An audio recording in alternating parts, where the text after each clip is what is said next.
Hello everyone, it's me, it's the Hiberian, and welcome to my video. Today we're talking about the Cataclysm update to the auction house that was just announced today. Let me get to the right thing. So in this week's PTR, we'll be testing auction house updates. We may also, or we know they will. We also have our second Dragon Soul Raid weekend, which will run from Friday, January 24th until Monday the 27th. An updated auction house will make its debut in 4.4.2. In this PTR, we'll test the transition from the previous auction house to the updated one. First, the PTR auction house will close. Auctions will expire naturally over the weekend. Player testers may lose deposits as no buyers can buy during this closure because the thing's going to be offline. On Monday, the new updated auction house will become available. So they're closing it on Friday instead. Yeah, Friday the 24th at 1:30 p.m., which is roughly 12 or 14 hours after this article came out. All right. Commodities, stackable items, are no longer sold in individual stacks. This affects things like when you're going to buy rough stone. If you say you want to buy 1,000 rough stone, you don't have to buy through 50 stacks of one and then actually get to the stacks of 20. You can just tell it that you want 1,000, and it'll buy automatically from the lowest price up, and it'll tell you the aggregate number that it's going to cost.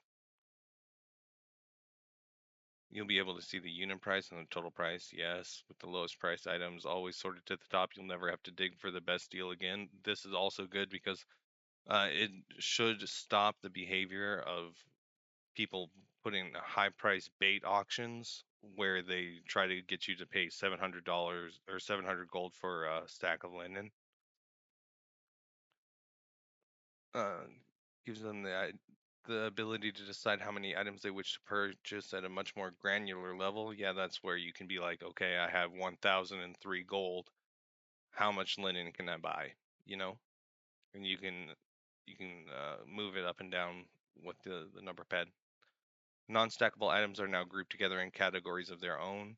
For example, a piece of gear like Master's Boots of Stamina will have its own category in which there may be numerous listings of that piece of gear at various prices.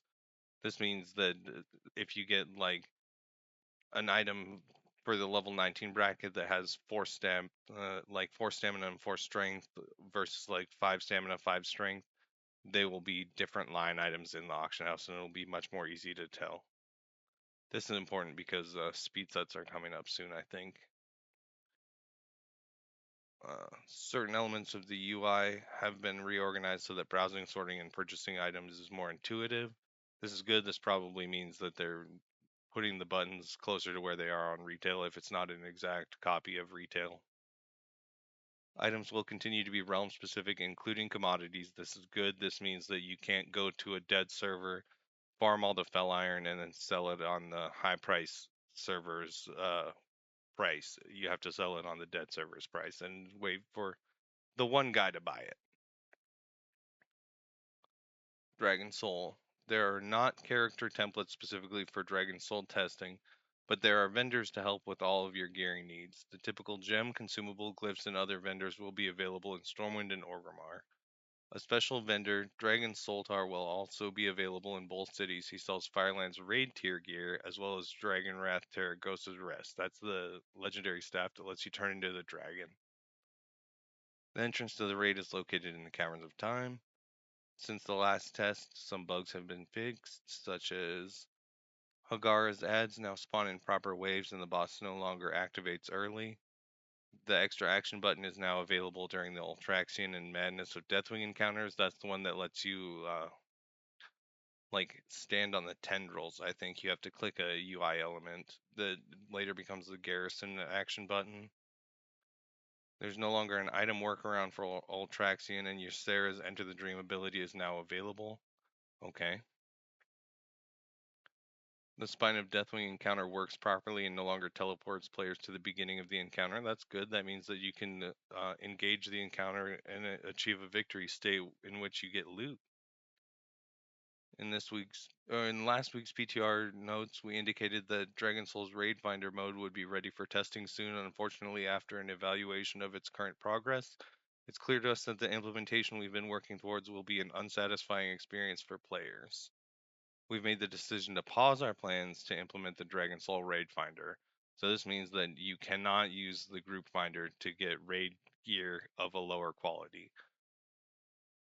We recognize that the rewards from Raid Finder, particularly gear at the start of the raid tier, are highly desired. We're preparing alternative avenues for players to acquire those rewards, whether or not they participate in the other difficulties of the raid. We will have more to share on this soon. So this should be the same as the Heat Protocol Inferno, whatever they're called. The same thing as the Gamma Beta dungeons. Anyway, if you have any comments about this, leave it below. Let me know how you think this is going to affect things. I've been the Hiberian. Find me everywhere at Hiberian. Find me on Twitch at _Hiberian. Find me on X, the Everything app at Hiberian. And follow me here for auction and economy and collectionism and completionism. Thank you.